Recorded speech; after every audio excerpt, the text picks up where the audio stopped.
Right, if you've set up a trust, some sort of living trust, revocable trust, something like that, sometimes even an irrevocable trust, that means you've done a lot of the steps, hopefully, to avoid probate and to make distributions of your assets after you pass away relatively simple for the beneficiaries after you pass away. They're not going to have to go to probate.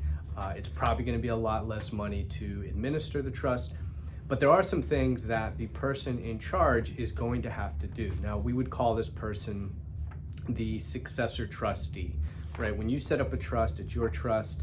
You're the trustees, you're the person in charge of it. You can make changes, you can add people, remove people, but when you pass away, you've named somebody. It's usually going to be a family member. It could be a trust company, a bank, a corporate trustee, something like that. But typically it's going to be a family member, maybe a close friend or something. And they're going to be in charge of basically making all of the things that you want to happen actually happen. And so sometimes, depending on the complexity, that person may or may not engage, a law firm, an estate planning firm. We get hired all the time to do what's called trust administration, just to help them out with what their responsibilities are. Sometimes if it's simple enough, maybe it's one piece of real estate that has to be sold and the money given to, two kids, probably they can handle that on their own. It really depends on their level of comfort doing it. Maybe just they don't have the time to do it, and the level of complexity of the things that involve. But here I'm going over some of the 10 responsibilities and duties that there could be more, but that we see typically for trust administration and for what that successor trustee needs to do. Number one, they need to manage and protect the assets, right? That's relatively simple. It could be something like, putting a lock on changing the locks on the house, making sure somebody, is managing it, that it's secure, you don't have squatters, cutting the grass, all that sort of stuff, just maintaining the property until it's distributed or transferred, whatever needs to be done. Maybe securing bank accounts, letting the banks know that the owner has passed away and you're the successor trustee. So that's pretty standard, just securing, maintaining, and taking care of all of the assets. Number two, abiding by the terms of the trust, right? And so this sounds like it should be relatively simple, but you want, provided all the terms are legal and not fraudulent or impossible or anything like that. If the person passed away, said they want to leave $100,000 to their dog, you got to do it, right? You don't get to make the decision to say, yeah, but I don't think that was a really smart decision, so I'm not going to do it.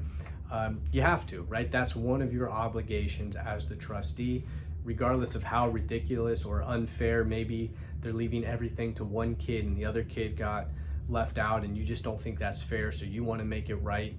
You don't get to do that, right? So whatever the terms of the trust are, provided that they're legal and there's no issue with it, you have to abide by those terms. Number three, you have to invest the funds, typically using what's called a prudent investor standard, meaning that, if there's money that needs to be, if there's money, it's typically got to be invested. You don't just get to go put that in a no interest bearing account and let it sit there for a long time. You got to try to do something to actually let that money grow. And you can't pick miscellaneous things like, arguably Bitcoin, crypto, something like that would probably not rise to the level of a prudent investor standard. These need to be typical banking institutions, tried and true, stock market, bonds, those typical things. Not, your neighbor has this idea for a new invention and you want to give, money to him or her and they're going to give you a, 30% return. It's got to be traditional investment. Number four, you need to communicate with the trust beneficiaries, and this is probably where a lot of litigation that could have been avoided isn't avoided because the person in charge isn't communicating with the beneficiaries. You need to let them know what's going on, give them updates, timeline, and frankly, this is one of those things where sometimes the trustee decides they don't want this job because it's just too overwhelming to be communicating with the beneficiary. So but have that open line of communication, keep them up to date. Number 5, along those lines, you've got to try to resolve conflicts among beneficiaries, right? Sometimes there's fighting. Again, one kid gets more than the other, leads to resentment, leads to fighting. You as the trustee should try to step in and try to help appease the situation, because if it goes to full-blown litigation, as we'll see, that's going to be something that you're responsible for. So it's actually in your best interest and the interest of the beneficiaries to try to avoid any sort of conflict like that.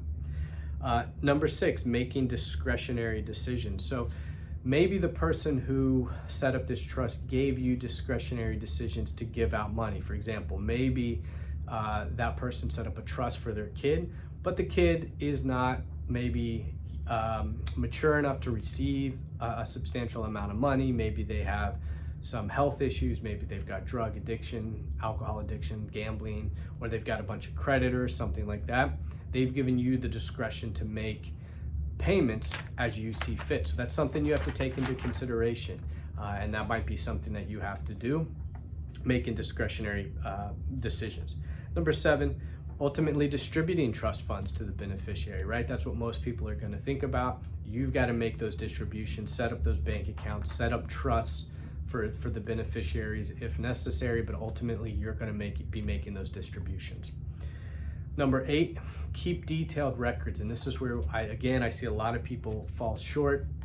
They're doing all of these things, and then when the beneficiaries ask for an accounting, they don't have anything, or it's very sloppy. It's, they put a couple things in a spreadsheet, but no one really understands. It's not 100% accurate. Again, I think this is where the value of an estate planning attorney, of a professional who can come in and assist and prepare those records, just makes it a lot cleaner, makes it everyone's job a little bit easier.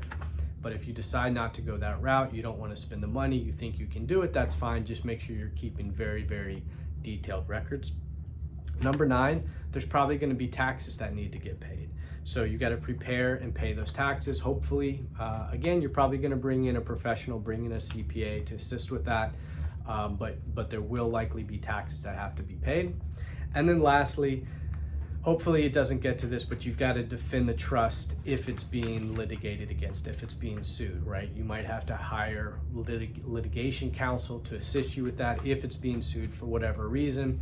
But again, if you're following all of those things, those 9 other things, hopefully it doesn't get to litigation. So again, this is probably the things that most successor trustees are going to have to deal with. Again, depending on the complexity, depending on your situation, you're too busy, you don't have the time, you have the resources, it might make sense to hire someone to help with trust administration. And for those of you picking your trustee, know that all these might be duties they have to do. So, let the person know, hey, I'm going to choose you as successor trustee, or I'd like to choose you as successor trustee. Are you okay with that? Giving them the information that, hey, all of these things might come up, and they might say, no, I don't want that responsibility. So again, top 10 things that we see successor trustees have to deal with when they're doing a trust administration.